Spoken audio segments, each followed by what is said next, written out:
Hi guys, kain. Breakfast time. Milo. Mainit pa.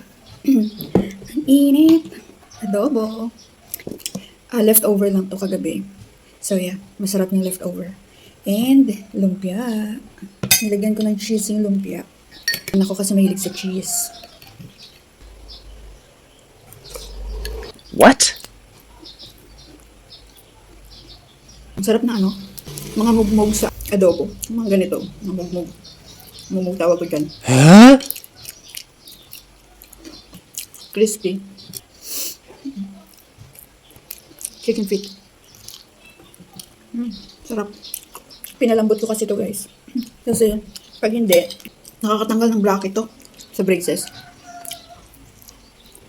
Pag natanggalan ng bracket sa braces, 200 pesos sa ano, 200 pesos yung penalty sa dentist.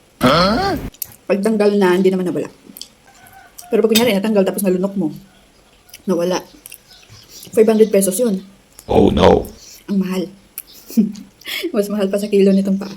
Kaya kailangan mag-ingat tsaka dahan-dahan sa ano. Pagmuya. Kaya ang ginagawa ko, nilalambot ko na lang yung luto. Pag yung adobo talaga, no, pag init na siya, lalong sumasarap. Oh yeah. Lumpia.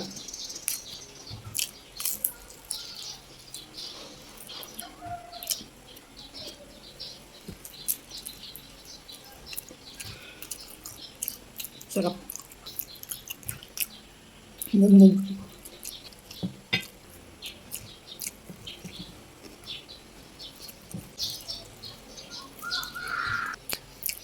Atay. Sarap.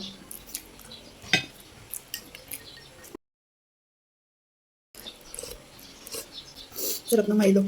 Hindi ako mahilig sa gatas guys kasi every time na umiinom ako ng gatas, lalo sa morning, kaya nadadali yung tiyan ko. Oh no. Sakit na, masakit sa sikmura. Parang ano, nakakasuka siya. Kaya Milo ako sa morning. Hindi rin naman ako nagko-coffee. Hindi ko na yung breakfast ko. Kaya tapusin ko na. Kain na rin kayo. Bye!